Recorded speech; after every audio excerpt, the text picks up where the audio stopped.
আসসালামু আলাইকুম। বাংলাদেশ বেতার রাজশাহী স্থানীয় সংবাদ পড়ছি জিহাদ জনি। রাজশাহী কলেজ মাঠে তারুণ্যের উৎসব 2025-এর অংশ হিসেবে 3 দিনব্যাপী লোকনাট্য সমারোহ উৎসব চলছে। জেলা প্রশাসনের সহযোগিতায় বাংলাদেশ শিল্পকলা একাডেমির নাট্যকলা ও চলচ্চিত্র বিভাগ এই অনুষ্ঠানের আয়োজন করেছে। গতকাল বিকালে উদ্বোধনী অনুষ্ঠানে প্রধান অতিথি ছিলেন অতিরিক্ত বিভাগীয় কমিশনার সার্বিক তরফদার মোহাম্মদ আক্তার জামিল। 3 দিনব্যাপী লোকনাট্য সমারোহে গতকাল পরিবেশিত হয়েছে গম্ভীরা ও আলকাপ গান। আজ অনুষ্ঠিত হবে মনসাপালা ও মাদার পীরের গান। আগামীকাল বিয়ের গীত ও লসিমন পরিবেশিত হবে। প্রতিদিন বিকেল 4:30টায় অনুষ্ঠান শুরু হবে। নতুন বাংলাদেশ গড়ার লক্ষ্যে নাটোরে তারুণ্যের উৎসব শুরু হয়েছে। এসো দেশ বদলাই পৃথিবী বদলাই এই প্রতিপাদ্য বিষয়ে আজ বিকেলে রানী ভবানী রাজবাড়ী প্রাঙ্গণে 5 দিনব্যাপী লোকনাট্য প্রদর্শনী, লোক ও কারুশিল্প মেলা, বইমেলা এবং পিঠা উৎসবের উদ্বোধন করবেন জেলা প্রশাসক আসমা শাহিন। আগামী 19 ফেব্রুয়ারি পর্যন্ত এই উৎসব চলবে। উল্লেখ্য, জুলাই আগস্ট বিপ্লবের অনুপ্রেরণায় উজ্জীবিত হয়ে এই উৎসব আয়োজন করা হচ্ছে। 30 ডিসেম্বর শুরু হওয়া 51 দিনব্যাপী উৎসব আগামী 19 ফেব্রুয়ারি পর্যন্ত চলবে। উৎসবের বিভিন্ন আয়োজনের মধ্যে রয়েছে বিভিন্ন ইভেন্টের ক্রীড়া প্রতিযোগিতা, পরিচ্ছন্নতা ও পরিবেশ দূষণ রোধ সহ জনসচেতনতামূলক বিভিন্ন কর্মসূচি, প্রতিভা অন্বেষণ, সাংস্কৃতিক অনুষ্ঠান ও মেলা আয়োজন, অ্যাওয়ার্ড ও বৃত্তি প্রদান এবং বিভিন্ন বিষয়ভিত্তিক সভা, সেমিনার ও কর্মশালা।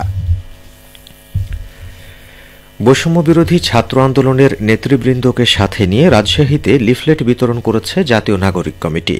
গতকাল বিকেলে নগরীর লক্ষ্মীপুরে সাধারণ জনগণের মাঝে এই লিফলেট বিতরণ করা হয়। লিফলেটের মাধ্যমে জুলাই গণ অভ্যুত্থানের ঘোষণাপত্রে 7টি বিষয় অন্তর্ভুক্ত করার দাবি জানানো হয়। দাবিসমূহের মধ্যে উল্লেখযোগ্য অভ্যুত্থানে শহীদদের রাষ্ট্রীয় স্বীকৃতি, ঘোষণাপত্রে বৈষম্যবিরোধী ছাত্র আন্দোলনের নেতৃত্ব উল্লেখ করা, আওয়ামী লীগ ও তাদের দোসরদের বিচার নিশ্চিত করা এবং বিদ্যমান ফ্যাসিবাদী রাষ্ট্র কাঠামো বিলোপ করে সব ধরনের সংস্কারের ওয়াদা করা।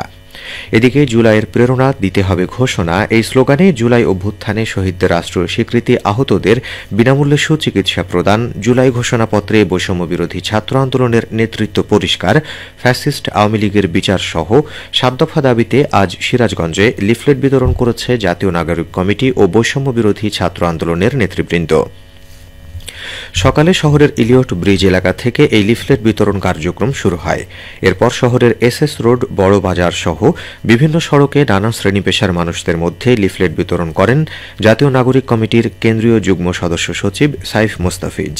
এ সময় উপস্থিত ছিলেন বৈষম্যবিরোধী ছাত্র আন্দোলনের সিরাজগঞ্জ জেলার সমন্বয়ক ইয়াসির আরাফাত ঈশান, জুবায়ের আল ইসলাম সেজান সহ বৈষম্যবিরোধী ছাত্র আন্দোলন ও জাতীয় নাগরিক কমিটির সদস্যরা। রাজশাহী বিশ্ববিদ্যালয় কর্তৃপক্ষ জুলাই বিপ্লব উপলক্ষে একটি সংকলন প্রকাশের উদ্যোগ গ্রহণ করেছে। এ সংকলনের জন্য জুলাই বিপ্লব প্রতিপাদ্য নিয়ে বিশ্ববিদ্যালয়ের শিক্ষক, শিক্ষার্থী এবং কর্মকর্তা ও কর্মচারীদের প্রবন্ধ, গল্প, ছড়া ও কবিতা ইত্যাদি আহ্বান করা হয়েছে। কেবল নির্বাচিত লেখাগুলোই প্রকাশ করা হবে বলে কর্তৃপক্ষ জানিয়েছে। রচনাসমূহ আগামী 23 জানুয়ারি বিকেল 4টার মধ্যে রাজশাহী বিশ্ববিদ্যালয়ের জনসংযোগ দপ্তরের প্রশাসক বরাবর জমা দিতে ও রচনার সফট কপি ইমেইল যোগে rupr@pro-office.ru@gmail.com এই আইডিতে পাঠাতে হবে। নওগাঁয় স্বেচ্ছাসেবী সামাজিক সংগঠন ব্লাড সার্কেলের উদ্যোগে শীতবস্ত্র বিতরণের উদ্বোধন করা হয়েছে। গতকাল বিকেলে সদর উপজেলার কাদোয়া মুক্ত পাঠশালা স্কুল প্রাঙ্গণে অনুষ্ঠানে প্রধান অতিথি ছিলেন সংগঠনের উপদেষ্টা সাইদ জোবায়েদ অনিক। এ সময় আয়োজকরা বলেন, নওগাঁ ব্লাড সার্কেল মানবিক উদ্যোগে দীর্ঘদিন ধরে মানুষের জীবন রক্ষায় রক্তদান করে আসছে। চলতি মৌসুমে শীতের তীব্রতা বাড়ায় সুবিধাবঞ্চিত শিশুদের সুরক্ষায় শীতবস্ত্র বিতরণের উদ্যোগ নেওয়া হয়।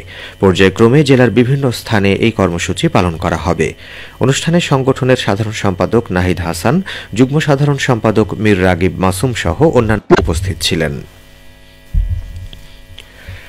বাংলাদেশ সেনাবাহিনী সহ বিভিন্ন সরকারি বেসরকারি প্রতিষ্ঠানের ভুয়া পরিচয়পত্র তৈরির অভিযোগে বগুড়ার শাপলা মার্কেট থেকে 9 জনকে গ্রেপ্তার করেছে যৌথ বাহিনী। গতকাল গ্রেপ্তারকৃতদের আদালতে পাঠানো হয়েছে। পুলিশ সূত্রে জানা যায়, শাপলা মার্কেটে কিছু প্রিন্টিং প্রেস প্রতিষ্ঠান জাল পরিচয়পত্র তৈরি করছে এমন একটি গোপন সংবাদ ছিল যৌথ বাহিনীর কাছে।